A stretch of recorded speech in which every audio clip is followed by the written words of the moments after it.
afternoon and welcome back to Football League World TV. It is Monday. It's time for our two winners, two losers show where we look back at the best and the worst of the EFL weekend just gone.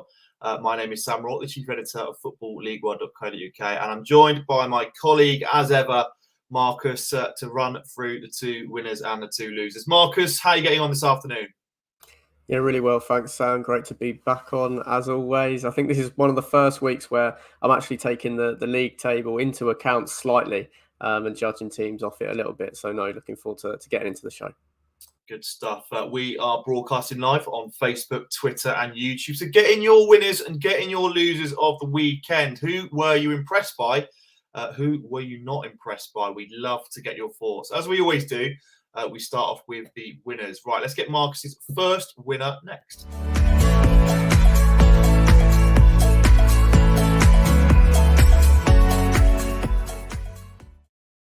Okay, Marcus, who impressed you on this EFL weekend just gone? So I'm kicking off the show with Barnsley as the first winner. A 2-0 win at Sheffield Wednesday. A really crucial one, I think, for maybe the morale of the group and the supporter base. Sort of taking everyone's attention away from the losses of Callum Styles and Michael Hellick on deadline day and taking a very impressive 3 points at Hillsborough. Of course, a Wednesday side that has a real embarrassment of riches for the level at their disposal. They limited the Owls to precious little. They forced a couple of chances in the second half, as you would expect them to. But otherwise, they limited them to pop shots, really. Scored two impressive goals. And yeah, Michael Duff will really be sort of increasing his standing with supporters. It really was an excellent win. A few weeks ago, they lost 3-0 at home to Wycombe Wanderers. And we were sort of wondering where they were going under Duff and how the relegation hangover was sort of settling in. After those two fixtures on the fixture list, they had Ipswich Town away and Sheffield Wednesday away. So to take 4 points from those two fixtures is an outstanding return. There aren't many clubs in the league that I think will end up doing that this season. So I was hugely impressed with them this weekend. And yeah, that shortens the gap between them and the top six places and definitely will put a positive spin after what would have been something of a disappointing, potentially transfer deadline day for Tykes fans. Yeah, it was certainly my standout result of the weekend. Like you say, Sheffield Wednesday have been imperious at Hillsborough over the last season or so. And let's just touch on the goal scorers briefly, Marcus. Devante Cole and James Norwood on the score sheet. For me, this feels like goals they both needed to sort of... Devante Cole's had a bit of a stop-start few seasons. James Norwood probably the same. But what do you think this will do for both of their confidence scoring away at Wednesday? Yes, it should be huge. I think James Norwood was a free agent where he could have ended up in a lot of different places this summer, but to join a club that has aspirations of getting into the Championship would have been a positive move for him.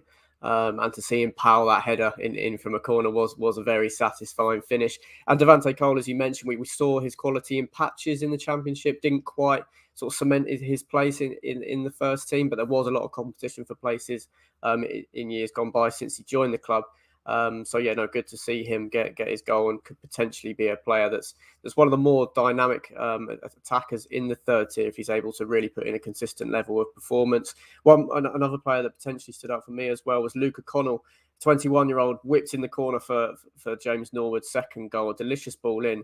But I only noticed recently that they signed him as a free agent after being released by Celtic in the summer at 21 years old to come in and play as many minutes and contribute like he has. Looks like an outstanding piece of business for a club that's recruitment sort of reputation has gone up and down in the last few years. I think that's a really shrewd signing and potentially someone that could continue to develop and be a real crucial player for them as the season develops. Yeah, I think what Michael Duff will be particularly impressed by as well was their defensive resilience as well, because Wednesday did have their chances. Mads Anderson in particular at the heart of their defence, really impressive. Brad Collins as well, in between the sticks, making some good saves. Well, let us know your thoughts on Barnsley as Marcus's first winner of the EFL weekend. They picked up an impressive 2-0 victory away at Hillsborough against Sheffield Wednesday. Right, let's get Marcus's second winner of the EFL weekend.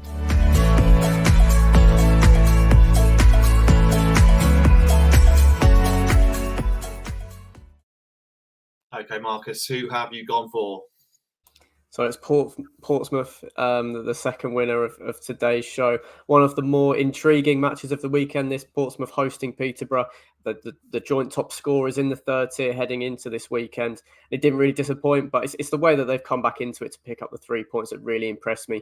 They go behind really early for a defensive error. Jack Marriott being set up by Johnson Clark Harris to give Posh the lead. The way they come back into it is really impressive. It's a direct rival, potentially Posh, a team fancied even more than Pompey heading into the season. But to turn the match on its head is really impressive. And Dane Scarlett with a brace. It's 4 goals in 3 games now for him. Looks a really impressive loan signing. We've seen Pompey nail that area of the transfer market in years gone by, and this looks like that they're potentially doing it again.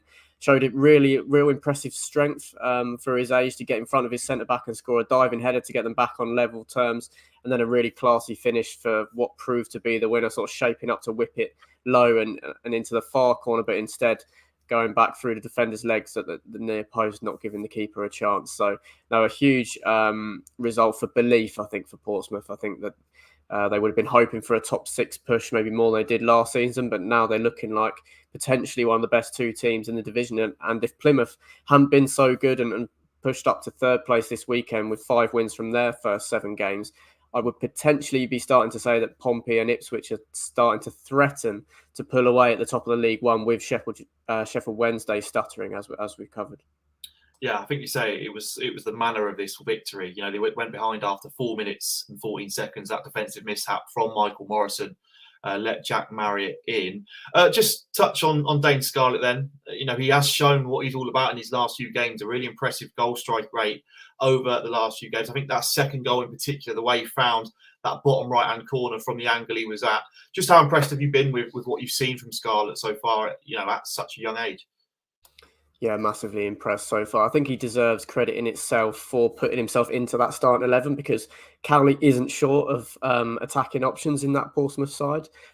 Whether he can sustain that level and keep himself ahead of some more senior pros with more pedigree at League One level than his own in the coming weeks and months remains to be seen. But no, the quality of the goals does sort of scream of a player that we potentially won't be seeing at League One level after this season. I didn't know too much about him apart from just some good reports of him coming out of the Tottenham Hotspur Academy before this season, but 4 in 3 now. He's really up and running. One of those goals coming in the EFL trophy, but yeah, definitely a player that looks has maybe a physical profile above his years, and I think that could definitely help him continue the way he started in League One. Yeah, I think this season Portsmouth fans do seem quite optimistic. I think the amount of depth they have now in their team, they're able to bring on Josh Koroma, Joe Pigott and Joe Morrell off the bench, and Rico Hackett-Fairchild as well. That just goes to show the amount of quality they have on that substitutes bench at Pompey. Pompey fans, if you're watching this, let us know your thoughts on the weekend's result against Peterborough. An impressive 2-1 win over fellow promotion rivals at Peterborough. Dane Scarlett with a brace. Right, well, that's our look at some of the winners from the EFL weekend. Let's now move on to the losers.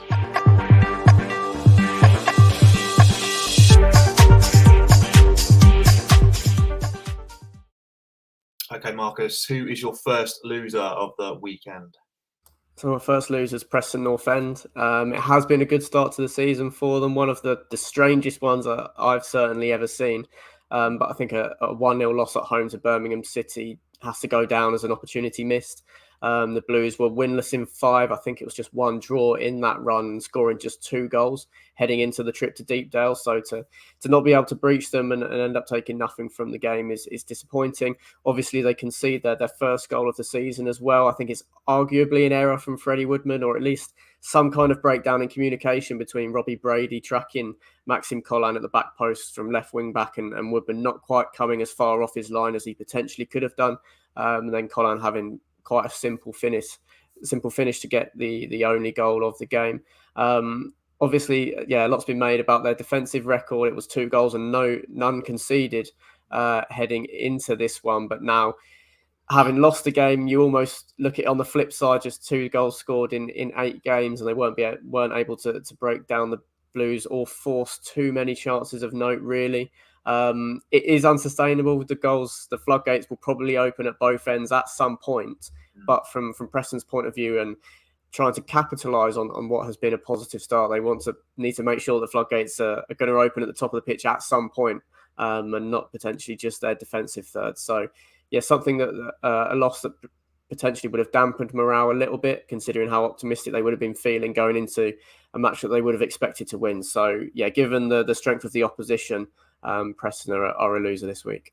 Yeah, I get the vibe this game busted a lot of accumulators this weekend. Lots of people you'd imagine would have been fancying Preston to pick up 3 points against John Eustace's Birmingham. Let's just touch on the goals for column then. Only 2 scored so far in the league this season. You compare that to top of the league Sheffield United, who have 16. You know, it's quite a sizable contrast between both teams there.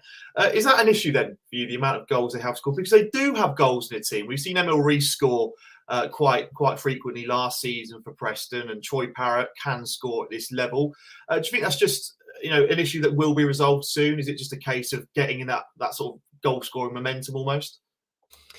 It is only a matter of time to me, because 2 is embarrassingly low for this stage of the season.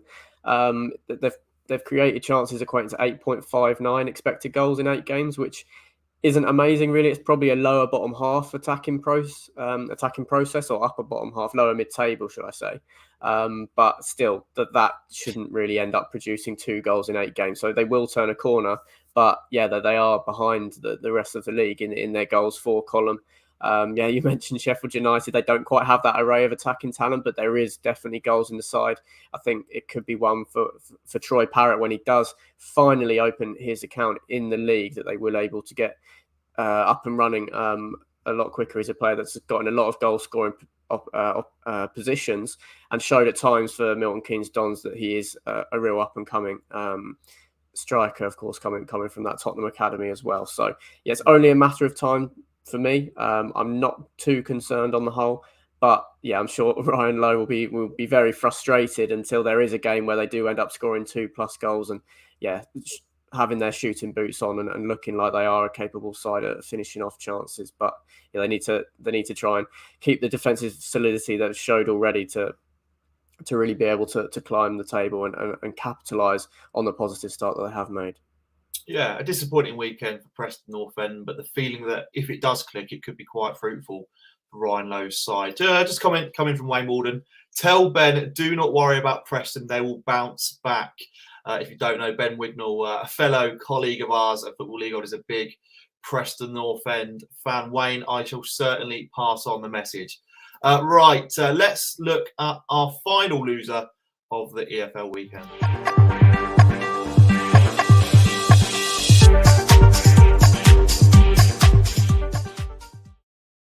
Okay, Marcus, who have you gone for here? So the final loser going down to League 2 is Newport County, a 2-0 loss at home to Grimsby Town. Not too much of a disappointment given the way the Mariners have started the season. I think they definitely look competent in League 2, potentially a side they'll be looking for a top half finish or an outside playoff push, given how evenly matched we know that it is in League 2.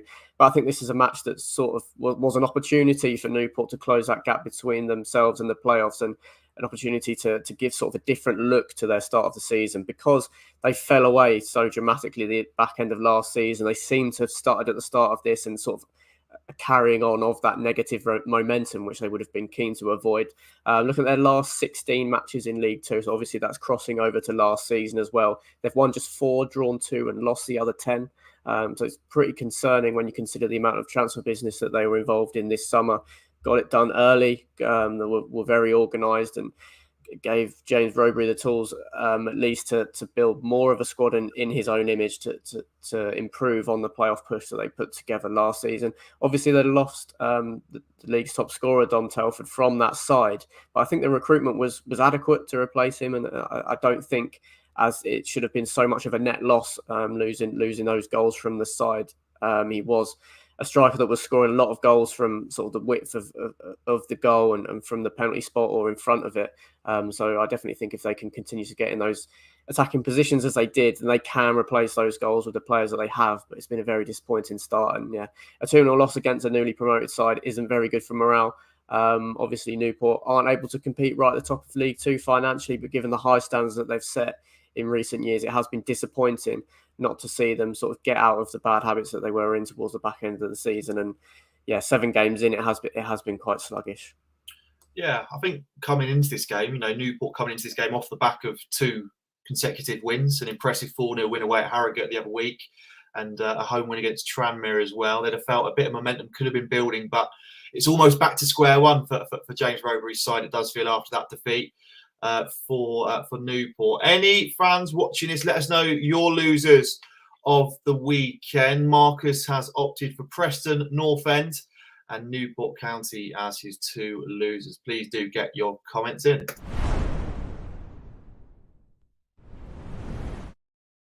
Right, well, that brings an end to 2 winners and 2 losers here on Football League World TV. Thanks to everyone that tuned in to watch this show. If you're watching on repeat on YouTube, please do stick a like in below this video and subscribe to the channel. It really does help us more than you know.